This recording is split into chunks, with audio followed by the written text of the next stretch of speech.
All right, so during the 2022 campaign for the 2023 election, there were a lot of rumors about President Bola Ahmed Tinubu saying they wear pampers because in the peaceful body. They even call her shaky daddy. So they say Tinubu no they fit to become the president. At the end of the day, he later became the president. And then they now said, it was all rumor, it was never true. That time now rumor. With the kind of pressure where Donald Trump, they give Tinubu this period, he could need that pampers because there's no way he no go peaceful body this period. Though. The pressure is hot.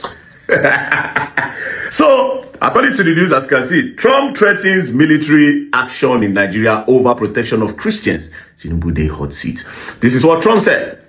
If the Nigerian government continues to allow the buying of Christians, the USA will immediately stop all aid and assistance to Nigeria and may very well go into the now disgraced country and blazing to completely wipe out the Islamic terrorists who are committing these horrible atrocities. I am hereby instructing our Department of War to prepare for possible action. If we attack, it will be fast, vicious and sweet, just like the terrorist dog attack our cherished Christians. Warning, the Nigerian government better move fast. Oh boy, see threats. There's no way Tinubu not go peace somebody. I see a lot of people celebrating, oh, Donald Trump is coming to rescue Nigeria, you know. But at the end of the day, it's his aim actually to protect the Christians. Because whether you like it or not, this whole thing is a game of interests. But I like the pressure that they are giving to President Bola Ahmed Tinubu. Before I come to Donald Trump, I love the pressure because he did the same thing when Goodluck Jonathan was in power. Just because they wanted Goodluck out, they were pushing different agenda, different things in order to get Goodluck out of power. As you can see, he said a lot of things. Number one, let's look at the first one. Yeah. So this is what President Bola Ahmed Tinubu said. He said, the buying of Christians worshippers is strongly condemnable. It calls to question competence of Jonathan to protect Nigeria. An attack to Jonathan using the Christians, right? He also made a lot of tweets to target Jonathan and to target his regime, right? He said, on the matter of security, the buck stop at the president's table. Like in other countries, Jonathan is the chief security officer. Stop Boko Haram. He also made this tweet, a military and police force assembled and paid by the Jonathan government and PDP cannot serve national interests but their paymasters. He also said the sheer number of unemployed youths who turned out for job at NIS and the tragic buy in the albatross on the neck of Jonathan's government. The Kano attack is a sad reminder that we live in an unsafe country. It's a wake-up call for the Jonathan government. We must confront terrorism. So the same thing now. They put Jonathan for hot seat, bah. And at the end of the day, all this tweet was made in 2014. Then in 2015, Jonathan was kicked out of power. Then APC came into power. So this pressure, whether they give her like her. But now let's come to Donald Trump. What is Donald Trump's interest in Nigeria? And how do you just wake up in the morning and say, oh, I care about the Christians in Nigeria, let's go and help them? There's definitely interest. But now let's quickly look at something.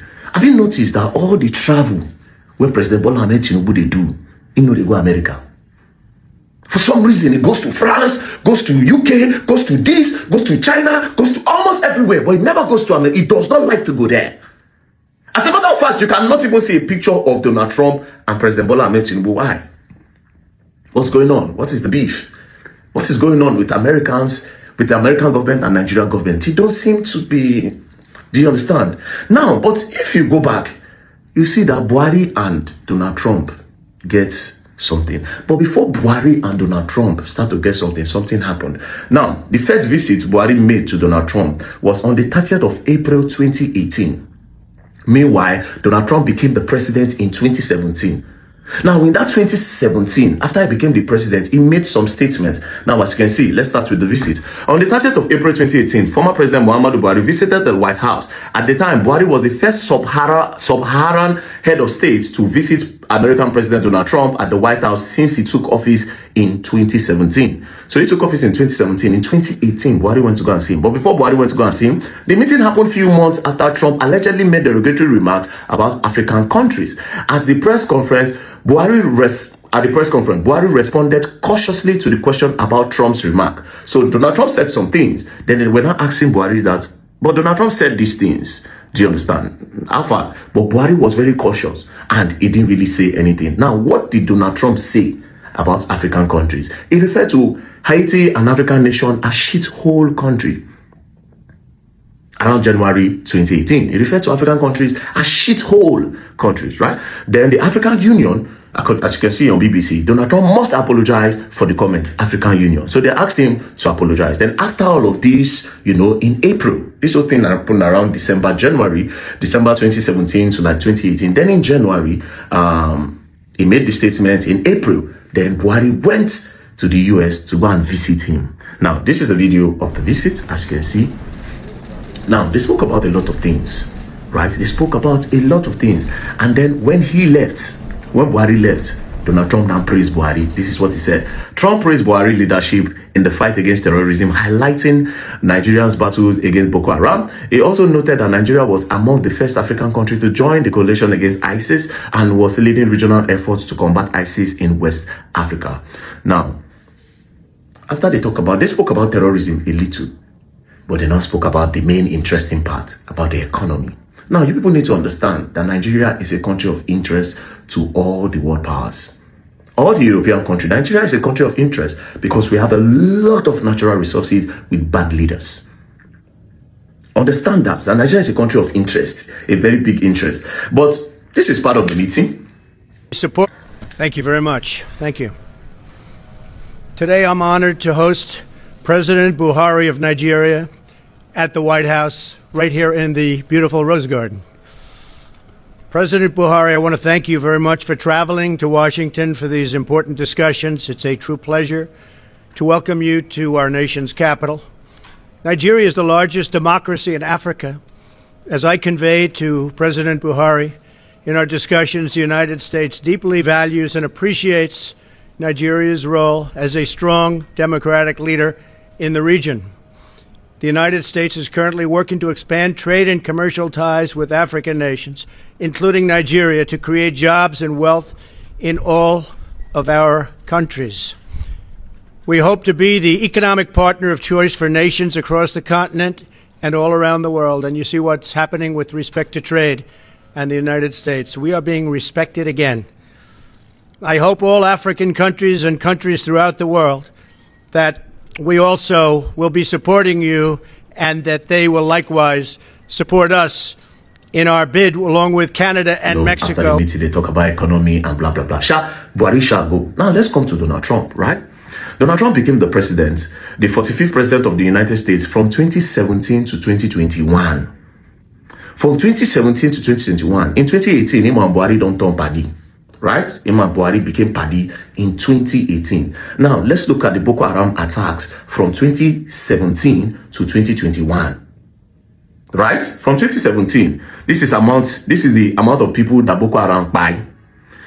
Over 220 in that 2017, were 280 in that 2017 when Donald Trump became the president of America. In 2018 that he met Buhari, over 250. He didn't say anything. In 2019, over 280. He didn't say anything. He didn't say he was coming to come and save Christians. In 2020, over 280. He didn't say anything. Then in 2021, when he was leaving office, it reduced to like 70, 80 persons. Now, if you notice, again, we're talking about America now. If you notice, it was high. The attack was high in 2014 and 2015. This was when Goodluck was the president, right? That time, Obama was the president of the United States, and Goodluck Ebele Jonathan was the president of Nigeria. Now, after Goodluck left power, Goodluck said this. The level of interference by the Obama's government was very overwhelming. It's not as if I couldn't have won the election even with that.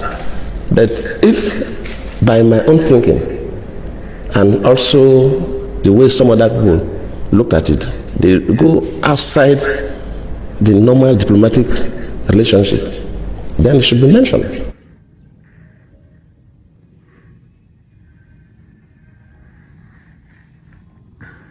Sending that person to Nigeria at the eve of election, after Obama even issued a statement directing Nigerians to vote for the next chapter, that tells you something. And we should not sweep this things under the carpet. If a foreign country, whether African country or even America or any other country, interferes with our own elections, we should mention it.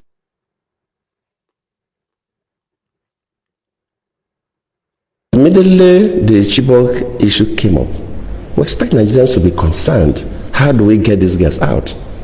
Within a couple of days, we saw people going to the US with Bring Back Our Girls placards. How? Why?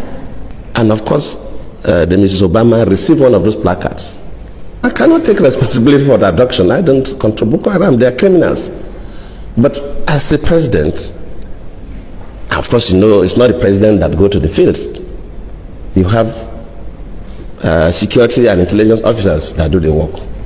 Let me admit that, yes, maybe they do their best, but their best was not good enough for us to recover the girls.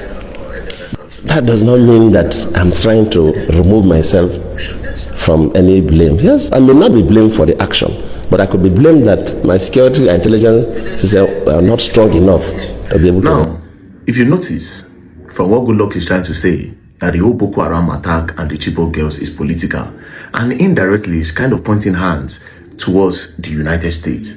Now, if you look at it, it looks like Obama refused to do something. Goodluck, I come and make video. Goodluck refused.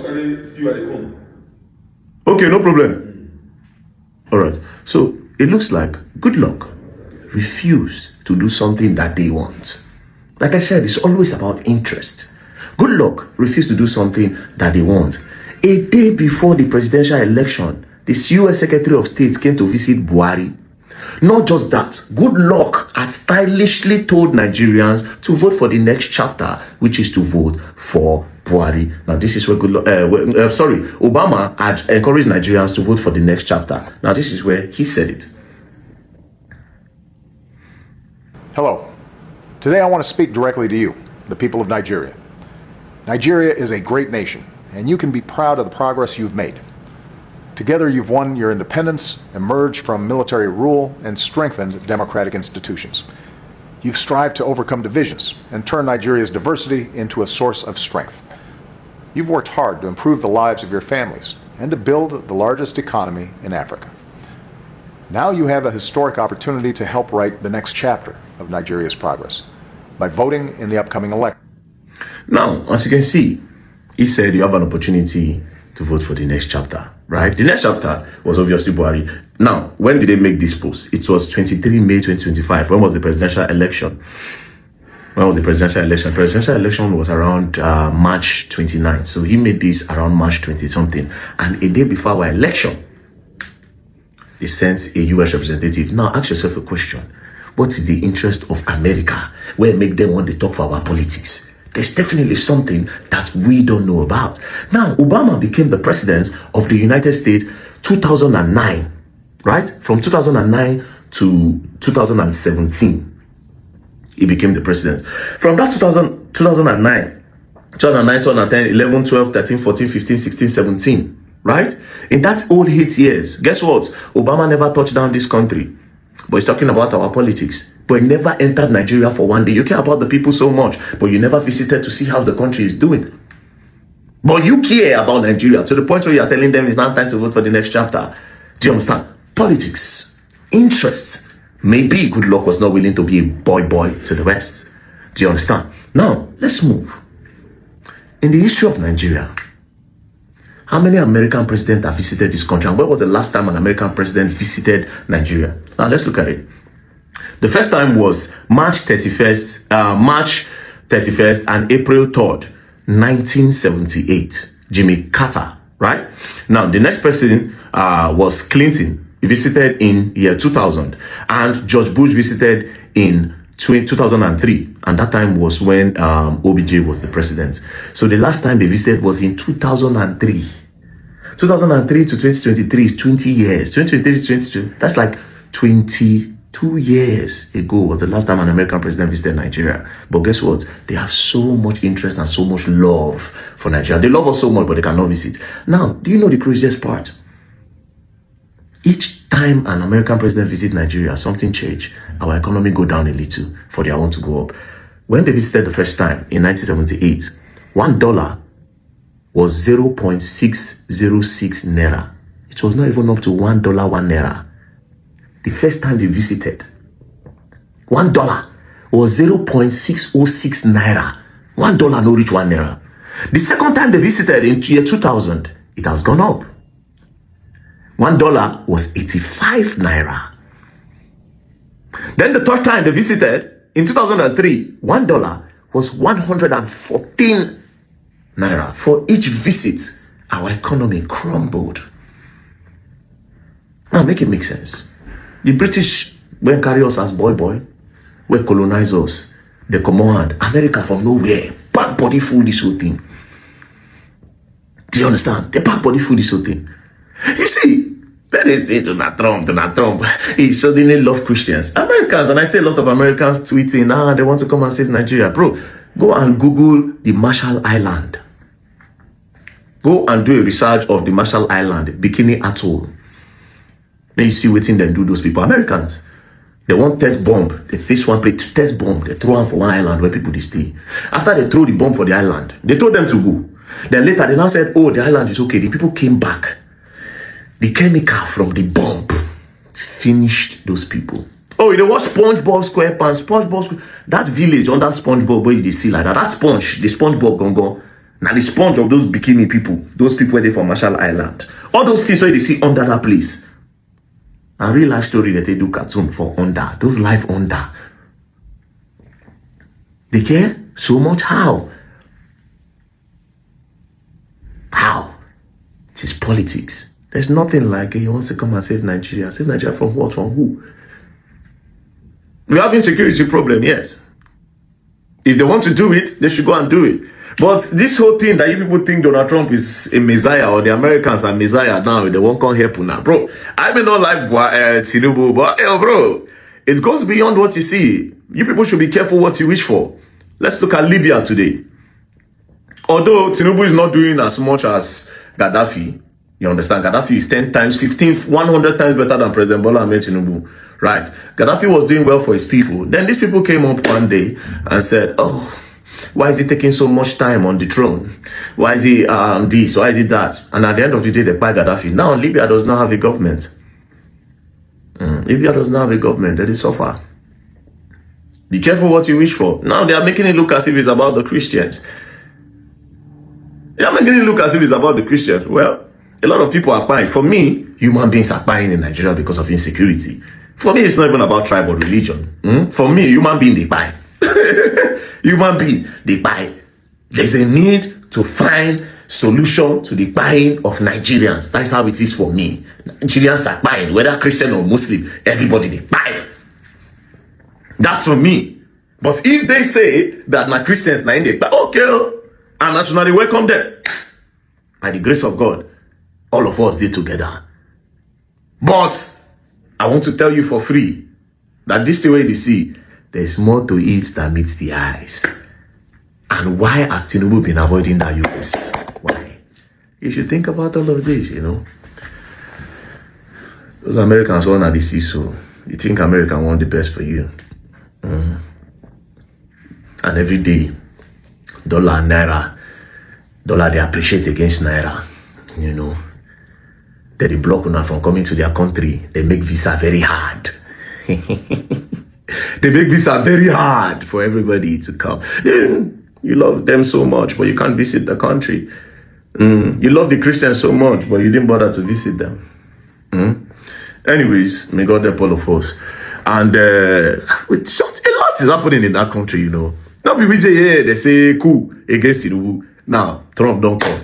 Anyways, 20 elections still they come again. More they watch what they happen. You understand? But like I said, I like the pressure. In a nutshell, I like the pressure when Trump they give President Bola Ahmed Tinubu, and I hope he yield a very, very good result. Maybe the Nigerian government will sit up now. Maybe they'll sit up properly to make sure that they safeguard the lives of Nigerians. But at the end of the day, this is what Trump they do. It's a game of interest, not a game of love. Peace and love, don't play. If you play, you go on and you will learn the hard way. Don't play.